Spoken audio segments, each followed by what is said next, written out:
Okay everyone, welcome back. So I've went through this pistol and took it completely apart, familiarized myself with it again because it's been years since I took one of these apart. So I'm going to kind of walk you guys through the process for how to take it apart and just tell you what I found. The reason I'm working on this pistol is it's not firing all the time. It's getting light primer strikes and it's firing about 3 or 4 out of every 5 on the cylinder generally. I had my suspicions as to what was causing it, and sure enough those suspicions were right. But to take this apart, first off you're going to start with your grips. Just take them off and set the screws and the grips to the side. Get you something you can stick in this little slot for your mainspring. And it's probably not going to go all the way. At least that's been my experience. Even if I push the hammer all the way back, this frame is not quite aligned properly. So it's pushing this side back enough, but not this side, so the washer is blocking the hole on the far side. But it's okay, we'll work around it. So I'm going to carefully pour this out without knocking your pin out or everything will go flying. Alright, I'm going to take a properly fitting screwdriver bit. This screw head was already marred before I even began working on this, or someone's tried to take it apart or did take it apart before and messed that up. So take that screw out, that takes your hammer out. Alright, now you want to unscrew this front screw right here.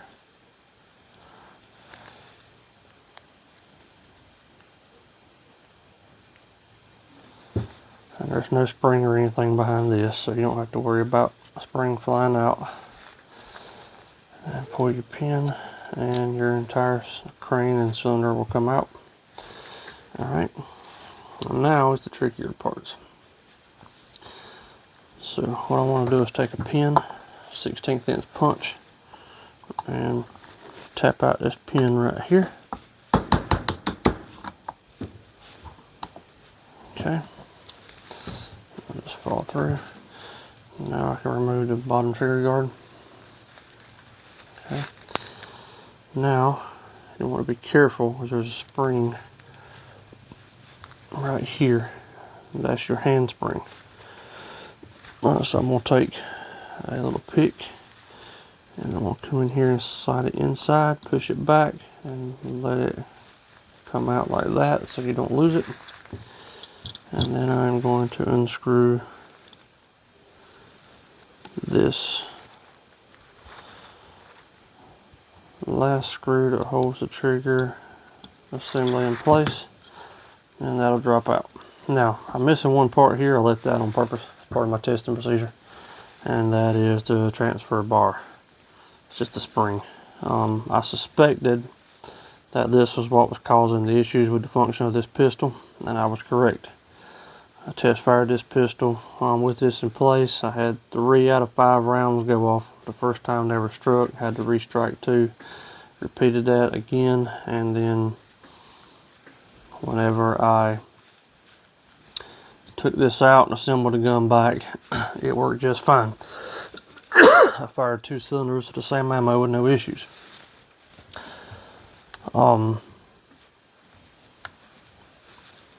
So I've got to figure out exactly what this right here, I believe this is the issue. Now I did clean this gun before I put it back together, and I even took this bushing out up here. This requires a specialty bit. You have to be very careful with these. These parts are hard to find, but it requires a specialty bit like that to go up in here and go around and over the firing pin and down into 2 notches on that bushing. And you got to be careful that you don't strip it, because you can't find these anymore hardly. And you unscrew that carefully. And you really got to be really careful putting them back in because they can cross thread rather easily. But you unscrew that and it'll come out, and out will drop your firing pin bushing and firing pin spring. Okay, so I took this gun apart and cleaned all up in this recess where this bushing and firing pin spring goes. Cleaned it all really good and then put it back and left it oil free. This spring's in good shape. Everything appeared to be in good shape. So now I'm going to show you how to reinstall it. This is where you got to be extremely careful. Okay. I'm going to try actually, and you can kind of see right here how this works. It's a special screwdriver bit. It's got to be the right size or else it will not turn it. I'm going to take it like this. Hold it up and go into the frame. Push it in place. Now be really careful to go slow and easy and keep your screwdriver square to the frame. Okay. If you feel any resistance on this, I always clean the threads before I reinstall. If you start feeling any resistance on this, then you're going to cross thread it. It needs to go in buttery smooth. Alright, I'm going to give it a good snug right there. Alright, so to reassemble these pistols, I'm going to first start with trigger assembly. I'm going to put my hand right here and rotate it in such a manner where I got the hand rotated toward the front of the trigger. Okay, that's going to give me room to drop in my handspring. I'll drop the handspring in place and I'm going to rotate this, and it's going to put my hand and it's going to capture that spring on the nipple on the back of the hand. You've got to hold this, okay, because it will pop off and go flying. That's a very small notch that holds that hand in place. Alright, your transfer bar, the short leg of it, drops in that little hole right there. Okay, hold this together and go in from the bottom. Transfer bar is going right up in the frame right here, and you'll see the spot where your hand rides up on the right hand side and it comes out this port right in here. Okay, so we'll hold this together and try to get everything to slide up in there where it needs to go. You can push the hand back further from inside the frame right here. Okay, once you get that up in there where it needs to go, look for your hole in front of your trigger right here. Alright, and that's where your screw is going to go back through. So I'm going to put that in from the right side. I believe these are both the exact same size, but I happen to know that's the one that was come out from the hammer where it was marred. So I'm going to go with the one that I pulled out from the trigger. And that's going to push in. You have to wiggle it around a little bit. And there we go. It'll snap in place. And then you just tighten this screw back down.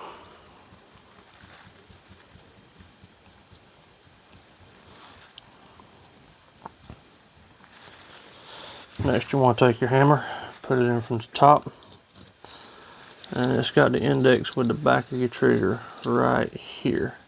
So you're going to pull your trigger back and let that slide in place.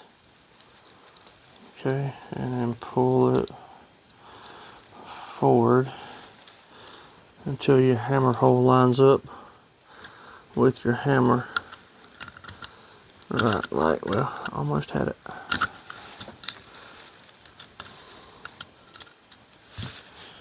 Get my screw ready. It's hard for me to do this because I can't really see. Okay, so I got that in place. I had to press the hammer. Nope, I had to pull it back. Pull my trigger back.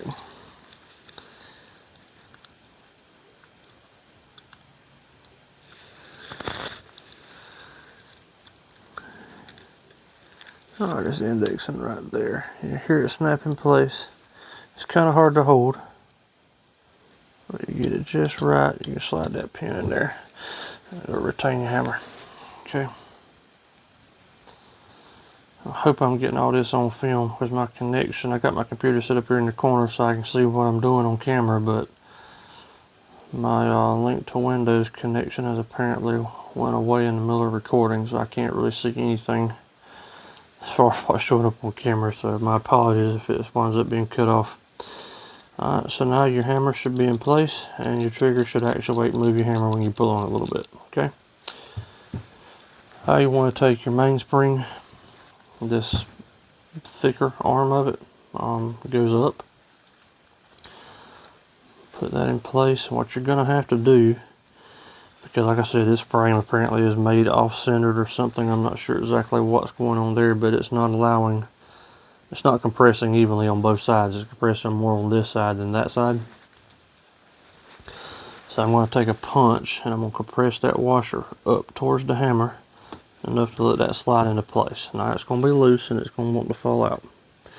Hold it up. You'll see down in here a rounded portion on the back of your hammer. That's where that hooks into. Cock your hammer back. Okay. That'll allow you to pull your pin out and retain your hammer. Okay, you should be able to pull the trigger and actuate the hammer, cock and fire. Okay. You should also be able to cock the hammer back and the trigger retain the hammer, pull it and it fires. Okay, typical double single action. Your trigger just won't return forward. Okay, we'll get to that step in a minute. So I've got all this back on. I'm going to go ahead and install my grips. Just in case.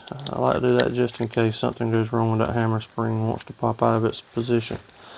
So I don't have to worry about anything going flying. Okay.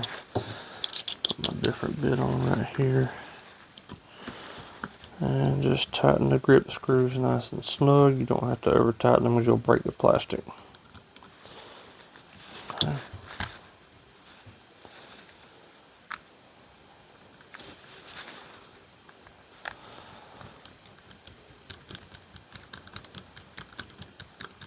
Alright. Grips is in, nice and snug.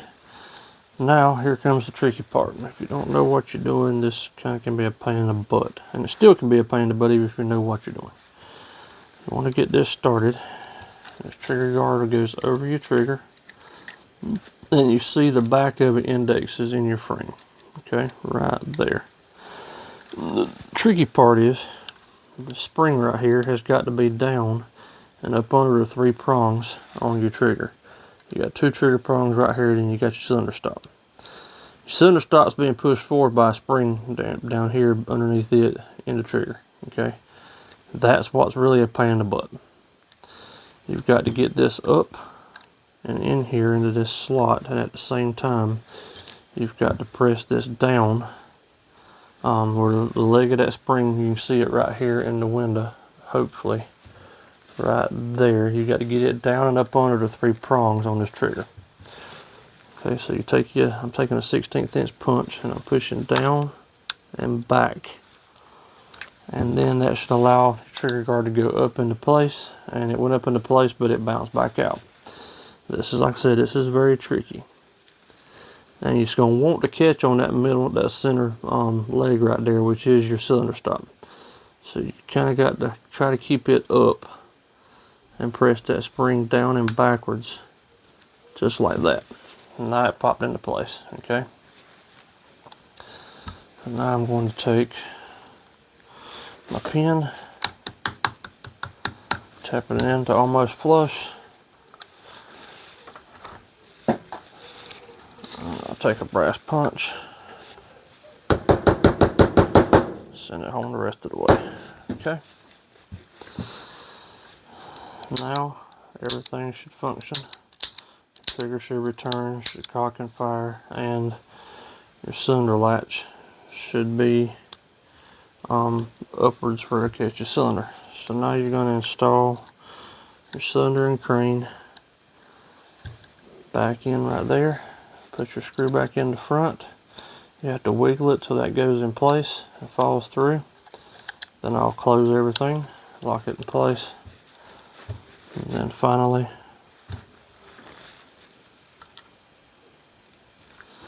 I'll tighten this screw back in place to retain our cylinder and crane. or yoke. I can't really remember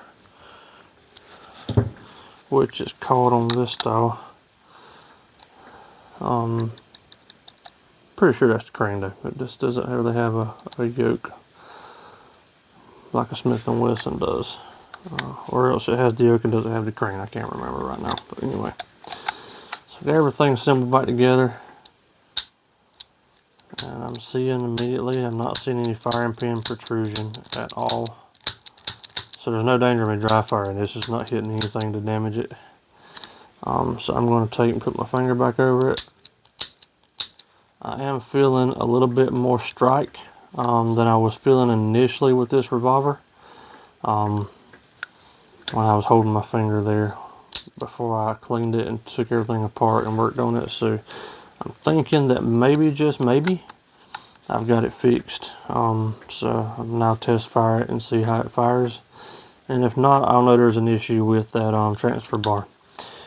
Hopefully you can see this, but the transfer bar rides right there. And what it does is keep the hammer from going too far forward. And it keeps your hammer off of your firing pin. So if the gun was to get dropped, it's not supposed to ignite the primer if the hammer hits. Okay.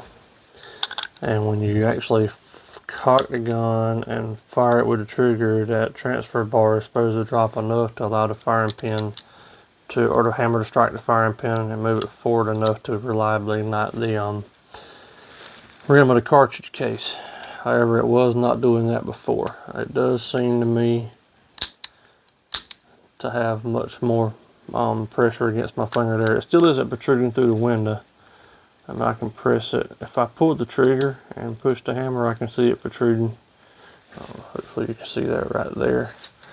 But just cycling it, it's not protruding at all that I can tell. Maybe it could be cycling and falling fast enough that it retracts before I can even see it. Because I mean, I'm loosely holding my finger over the firing pin hole, and I mean, I can feel it good when it hits my finger. I couldn't before. So maybe that's the case. I'm gonna take it out and test fire it and see how we're going.